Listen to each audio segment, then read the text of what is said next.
Hi everybody, this is Michelle, co-author of Methylation Madness, Insight into the Biochemical and Personal Lives of Hypermethylators. I am upstate and I am not looking all that fabulous right now, but that's okay. I fought a bit of a headache and that's pretty much gone, so that's a great thing. It was an adrenaline headache because my tyrosine was firing my adrenaline, but I started to take some new stuff that Dr. Doolin told me to take. It's called Nox 3 and it helped. I also took a serine and an NADH, and I had some coconut milk ice cream. So I'm back in the saddle, so that's great. So tonight I decided that I'm going to make beef short ribs with mushrooms and carrots with parsley, coconut aminos, and some classic progressive broth, and a tiny bit of a cheat of tomato paste. And I'm going to flip the camera. I'm going to braise them first in just olive oil. I salted them and I peppered, whoops, that one went flying. I salted and peppered them, and that should give them a nice yummy crust outside. So that is going to be that for a bit, and I will be back. I'm dropping everything. Okay, I'm back, and I'm with my sister-in-law, Pia.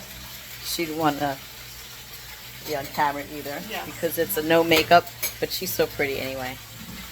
And she did some serious, well, I'm trying to flip this around. It's not flipping. She did an incredible charcuterie. Look, she made little roses. Oh my God. Look at that.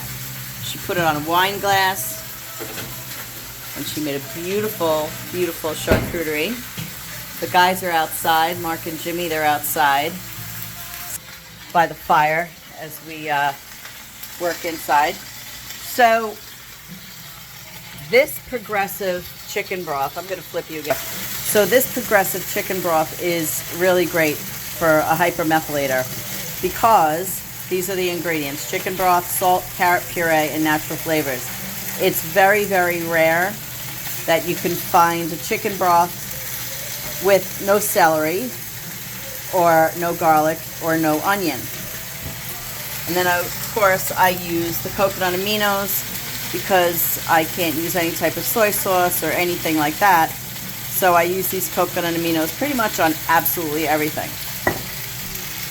I'm using a lot of carrots because that'll help with the flavor, because I can't use the garlic or the onion. I was going to put a little bit of wine in it. I might put maybe like a quarter of a cup of wine, or possibly just like a tablespoon or two, because I had that headache. So that is where I'm at. Oh, plus bay leaves. I got fresh bay leaves up here, and that's what I'll be using to give it extra taste. Once these are really braised, this is the key for cooking without garlic and onion. I've said it before in my videos. It's very important to really get that stuff at the bottom, all that grilled and yummies, as Emeril Lagasse used to say back in the day, because that's where you get the taste from. So it kind of replaces the situation of not having garlic and onion. So I will be back in a little while once these are braised. Okay, I'm back. So these things are getting nice and braised. And you can see all that dark underneath. That's going to really, really help with the taste in the gravy. Sounds good, right? Yummy, yummy. Okay, so I took the short ribs out. See how nice and braised those things are? Suck in all that juice. And then that's what I have at the bottom of the pan, and I turned it down to a very low heat. Now I'm going to take my parsley and put that in. And I'm going to saute that up for a bit.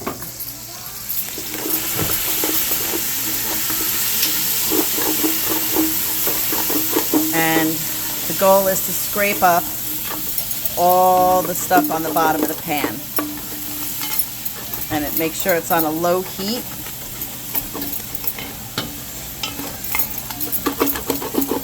And that is going to replace the garlic and the onion. And once that's sauteed up a little bit more, then I'm going to add in the coconut aminos. Raise the heat just a tiny bit. Doesn't that look so good? Yum. Okay.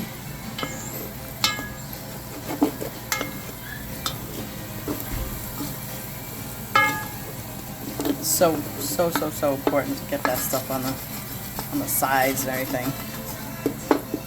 All right, that should be good. I decided that I was going to skip the wine because I just don't want to have any extra methionine. Even though like the booze kind of cooks out of it, it's still grapes, which are methionine. I just don't want to fire my headache again.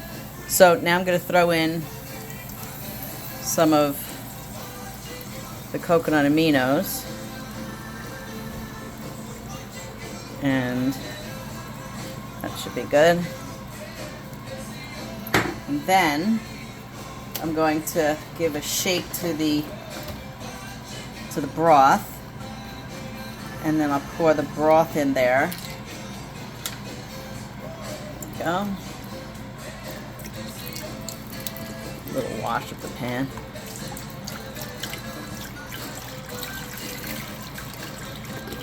Actually, I think I'm going to use 2 of them. Hey, Pete, could you get me the other broth? The other what? The other broth in the fridge. Okay. Yeah, it's in the fridge. So I'm going to mix this all up and get the rest of the stuff on the bottom. Yeah, I know. So thank you for saying that, actually. I'm using a chicken broth because the beef broth, the Progresso beef broth, just poured in. My little sous chef. Thank you. Whole thing? Yeah. They don't have a beef broth without garlic and onion, so I'm going to use the chicken, which is, it doesn't make a difference, basically. It's a bit histamine-y, but now that I think about it, oh well. Good, thanks. I do make my own bone broth, which is really good. And then I'm going to add in, and I've made my beef broth in an Instapot, which is really good. It doesn't have as much of a richness to it when I make the bone broth, but it does it in like 2 hours instead of 6. So I'm going to add a tiny bit more of salt. Just a little sprinkly. And now I'm going to add my carrots. And I'm going to do that off camera because it's going to get messy. Okay, I'm back again. So what I did was I put in the carrots and the mushrooms. Now, you're going to say, oh, well, the carrots are going to cook much longer than the mushrooms. Again, being that there's no garlic or onion in here as that extra, I'm going to really let these carrots go and cook. They're portobellos, by the way. I'm going to really get them nice and mushy. Possibly when they're done, I might actually blend it and kind of make like a thicker gravy a little bit. So now what I'm doing is I'm going to put all these beef short ribs. Ow! I keep hurting myself on this thingamajiggy. So I'm gonna, it's like you can't even see them with the mushrooms. Put these all in. And then I've had my oven on, or Shelby's oven actually,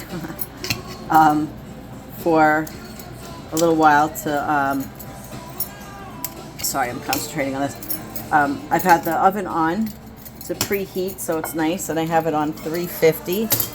And then even just this extra au jus I'm going to throw in there. Any extra taste is important. And Pia is making a salad, and I don't know what she does with her salads, but she's got like the best salads ever.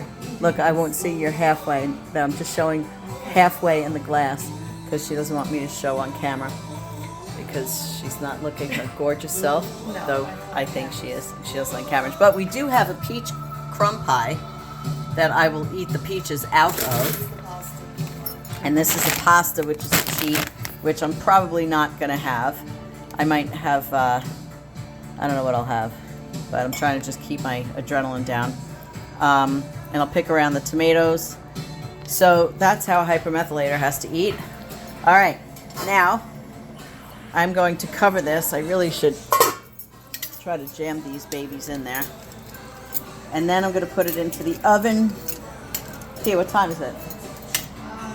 5:42. Okay, so it's 5:42. So I would say by 7-ish, this should be good. All right, these guys are pretty much buried. Plus, a lot of room will come in once I put it in. Look at that. Oh, mamma mia, Pia, look at that. Oh, that's going to be crazy. Yummy. All right, so I will show you, if I remember, when it's over. See ya when it's cooked.